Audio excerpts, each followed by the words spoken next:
वजीर आजम इमरान खान अगर अपने किसी सियासी मुखालिफ को सबसे ज्यादा हदफ तनकीद बनाते हैं तो वो नवाज शरीफ और शहबाज शरीफ हैं।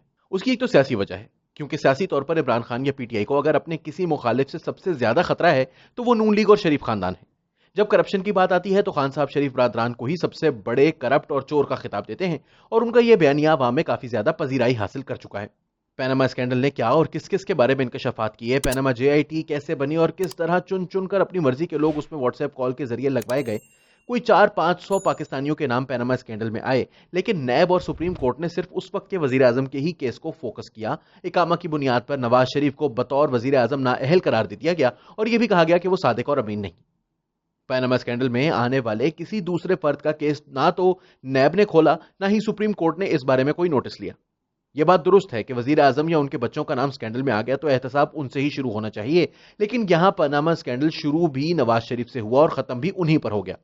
सुप्रीम कोर्ट ने नवाज शरीफ को नाअहल करार देकर नैब को रेफरेंस बनाने का कहा और एहतसाब अदालत को हिदायत जारी की कि वो 2 माह के अंदर फैसला करे, और सुप्रीम कोर्ट के एक जज साहब को मॉनिटर भी मुकर्रर कर दिया ताकि सुप्रीम कोर्ट की हिदायत के मुताबिक फैसला फौरी हो। ऐसा किसी दूसरे केस में नहीं किया गया। बहरहाल सुप्रीम कोर्ट का फैसला आ चुका, इसलिए कानूनी तौर पर नवाज शरीफ नाअहल भी हैं और सादिक और अमीन भी नहीं। एहतसाब अदालत ने नवाज शरीफ के खिलाफ 2 फैसले दिए और उन फैसलों के नकाइस पर कानूनी माहिरीन ने जो कहा वो सबके सामने है। एक फैसले को तो इस्लामाबाद हाई कोर्ट तकरीबन रद्द कर चुकी है, दूसरा फैसला मरहूम जज अरशद मलिक के वीडियो ऑडियो स्कैंडल की वजह से वैसे ही तनाज़े का शिकार है, लेकिन कानूनी तौर पर नवाज शरीफ सजा याफ्ता मुजरिम है और अब तो इस्लामाबाद हाई कोर्ट उन्हें मफरूर भी करार दे चुकी है। जेआईटी की रिपोर्ट हो, नैब के रेफरेंसेस को देख लें, एहतसाब अदालतों के फैसलों को पढ़ लें, नवाज शरीफ की करप्शन का ताल्लुक जराए से ज्यादा आमदन से है। बरतानिया में फ्लैट कैसे खरीद लिए, सऊदी अरब और दुबई में किस तरह अरबों का बिजनेस किया, उसका सच्चा और खरा जवाब तो शरीफ फैमिली के पास कल था और ना आज है। ये पैसा कहां से आया, इसका जवाब ना शरीफ फैमिली दे सकती है और ना ही नैब के पास इस सवाल का कोई जवाब मौजूद है। क्या ये पैसा हुकूमती ठेकों, बड़े बड़े प्रोजेक्ट्स या कमीशन और किकबैक से कमाया गया? तो ये ना तो पैनामा जेआईटी ने कहा, ना नैब ने कोई ऐसा इल्जाम लगाया और ना ही एहतसाब अदालत के फैसलों में कोई ऐसी बात मौजूद है। यह बात दुरुस्त है कि एवन फील्ड के फ्लैट से शरीफ फैमिली का कोई ताल्लुक 90 की दहाई से है।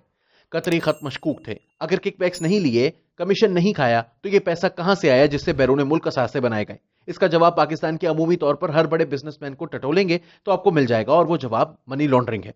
यानी आप अपने कारोबार और बिजनेस से पैसा बहुत ज्यादा कमाते हैं, लेकिन टैक्स गोशवारों में असल मुनाफा शो नहीं करते। इस कमाई से जो ब्लैक मनी होती है उसे जायज करने के लिए मनी लॉन्ड्रिंग के लिए हवाला, हुंडी, टीटी जैसे तरीके अपनाए जाते हैं। और यह भी कानून 1992 में बनाया गया कि बैरून मुल्क से बैंकिंग चैनल से भेजे गए डॉलर्स के बारे में कोई सवाल नहीं पूछा जा सकता। चाहे किसी भी शुगर मिल या किसी दूसरी इंडस्ट्री की करोड़पतियों, अरबपतियों को देख लें, तकरीबन हर केस में आपको यही मनी लॉन्ड्रिंग के तरीके नजर आएंगे। अगर ये बड़े बड़े कारोबारी लोग अपनी अपनी कमाई का पूरा टैक्स अदा करना शुरू कर दें तो पाकिस्तान का टैक्स रेवेन्यू बहुत बढ़ सकता है।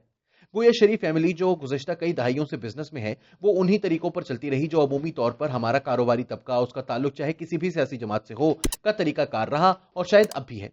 वैसे तो ये टैक्स के महकमे का मामला है, लेकिन जो लोग हुकूमती ओहदों पर रहे हों उनके केस में ये नैब के कानून के तहत आमदन से जायद असासे बनाने का जुर्म है।